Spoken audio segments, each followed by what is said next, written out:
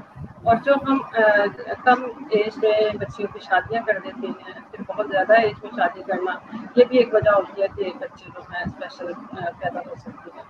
اور اگر بچہ خدا نخواستہ بڑا ہو کے بھی، ایسا نہیں ہے کہ بائی برتھ ہی وہ ہینڈ کیپ ہوگا یا اسے ایسے پرابلمس آئیں گے، تو اگر بچہ بڑا ہو گیا ہے، وہ کہیں دیر کیا اس کے سر میں چوٹ لگ گئی اور وہی اس کا حصہ متاثر ہوا جو ہماری حرکات کو کنٹرول کر رہا ہے، وہ بھی بچہ متاثر ہوا. مطلب بہت سارے وجوہات ہیں جن کی وجہ سے بچے جو ہے معذور ہو جاتے ہیں. اگر میں تو یہی میسج دوں گی کہ کزن میرج جو ہے وہ اوائڈ کیے جائیں. یہ جو ایک بڑا ہے، کم سے کم اس پہ ہم کچھ نہ کچھ اوور کم کر سکیں. صحیح. تو اب میں ایک کوشچن آپ سے کروں گی، تھوڑا سا ذاتی سمجھ لیں. مطلب ویسے ہی اس بات سے تو آپ اتفاق کریں گے کہ کوئی بھی اس طرح کا کام کرنا جو ہے وہ بہت بڑا ایک بذات خود ایک چیلنج ہوتا ہے، جب آپ بالکل ہی آؤٹ آف دا وے جا کے، آؤٹ آف دا باکس جا کے کچھ بھی کرنا شروع کر دیتے ہیں. تو ایک عورت، ایک خاتون ہو کر اتنا بڑا مطلب سوچنا اور پھر اس پہ عمل کرنا، یہ آپ کا سفر جو تھا یہ کتنا مشکل تھا، کتنا آسان تھا؟ اس میں کیا کیا چیلنجز آئے آپ کو، اور کیا کیا آپ کو لگتا ہے کہ عورت ہونے کی حیثیت سے آپ کو مطلب اپرچونٹیز ملی جو شاید آپ مرد ہوتی تو آپ کو نہیں ملتی؟ میرے خیال میں عورت ہونے کے ناطے جو پرابلمس ہیں وہ تھوڑا سا زیادہ کریٹ ہو جاتے ہیں. دیکھیے اگر کہیں اسی سیٹ پہ کوئی مرد کام کر رہا ہو تو یہ ادارہ آئی تھنک بہت زیادہ اسٹیبلشمنٹ ہو جاتی ہے. کیونکہ فنڈس کے حوالے سے سب سے پہلا تو جو ایشو ہے وہ ہے کیونکہ جو چیز رجسٹر ہوگا اپروچ کر سکتے ہیں، شاید میں اس طرح سے نہیں کر سکتی. کیونکہ اگر آپ دیکھیں کہ ہم اگر پیچھے چلے جاتے ہیں، 1993 میں نے اسٹارٹ کیا تھا. وہ ایسا ٹائم تھا کہ جس میں انسان سوچتا ہے 10 لوگ ادھر سے ہوتے کام ہے کہ لوگ پتہ نہیں کس طرح کے ہوں گے، کس کے ساتھ کانٹیکٹ کر رہے ہیں. تو یہ ایک فیمیل ہونے کے ناطے یہ والے پرابلمس تو ہیں. تو آئی تھنک یہ ایک بینیفٹ بھی ہے کہ آپ کو اتنی رسپیکٹ ملتی ہے کہ لوگ سمجھتے ہیں خاتون ہو کے اگر اتنا بڑا کام کر سکتی ہے، اتنے لوگوں کو ساتھ لے کے چل سکتی ہیں، تو یہ ایک ہمارے لیے تھوڑی سی اپریسیشن بھی ہوتی ہے. اور یہ اپریسیشن جو ہے یہ ہمیں آگے بڑھنے کے لیے مطلب ماشاء اللہ آپ کو 93 میں آپ نے شروع کیا تو تب تو آپ بہت چھوٹی سی ہوں گی. اتنی چھوٹی عمر میں آپ نے مطلب اتنا بڑا ماشاء اللہ سوچ لیا، تو یہ واقعی بہت ہی انسپائرنگ ہے میرے لیے بھی اور سب کے لیے بھی. تو اور بھی کوئی آپ کی فیملی میں اس میں انوالو تھا ویلفیئر میں، یا بس آپ ہی تھے پہلے؟ مطلب کہاں سے آپ نے یہ کہاں سے سوچا کہ کب یہ بات کلک کی کہ میں نے یہ کام کرنا ہے؟ جیسے میں نے آپ کو بتایا نا کہ میرا خود کا وشو تھا، میں اپنی ٹریٹمنٹ کے لیے ایک ادارے میں گئی جو مینٹل ٹریڈیشن کے لیے کام کر رہا تھا. ابھی تو خیر یہ بات ہم اس میں نہیں کرتے. تو وہاں پہ مجھے لگا کہ میں زیادہ یہ بچوں کے پرابلم جو ہے سمجھ سکتی ہوں. اور اس ٹائم پہ میں نے ابھی میٹرک دیا تھا، تو میٹرک کے فوراً بعد میں اس فیلڈ میں آ گئی. تو آپ خود اندازہ کر سکتے ہیں کہ بس ویری ٹف ٹائم کے اس ایج میں تو انسان گھر سے نکلنے میں پریشان ہوتا ہے. تو میں نے یہ اسٹیپ لیا، اللہ کا شکر ہے کہ چلتے گئے کام بنتا گیا. مطلب جب آپ نیت کر کے شروع کر لیتے ہیں کام تو بس پھر رستے بھی بنتے جاتے ہیں اور وہ کارواں چلتا جاتا ہے. بہت خوشی ہوئی آپ سے مل کے، آپ کے ادارے کے بارے میں جان کے.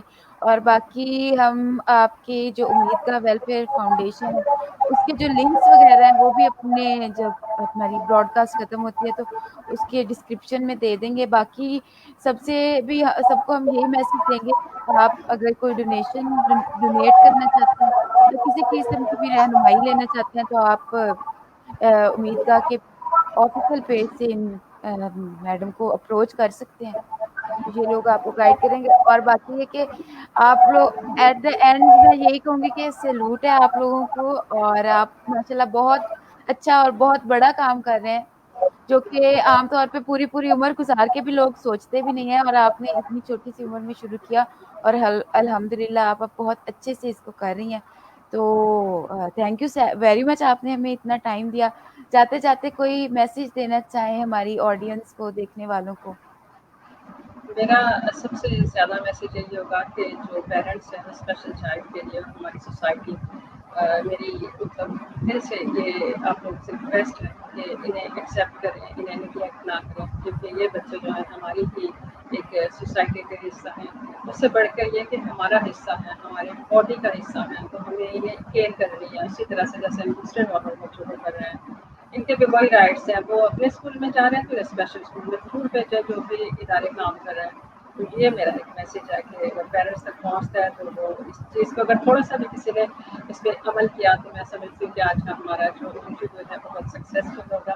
تو اب کیا آپ کا بھی بہت بہت شکریہ کہ آپ کے ریفرنس سے آپ کے یہ میسیج لوگوں تک پہنچے کہ یہ بچے جو ہیں ہمارے ساتھ ہیں، ہمارا حصہ ہیں، ہمیں انہیں سپورٹ کرنا. Thank you very much.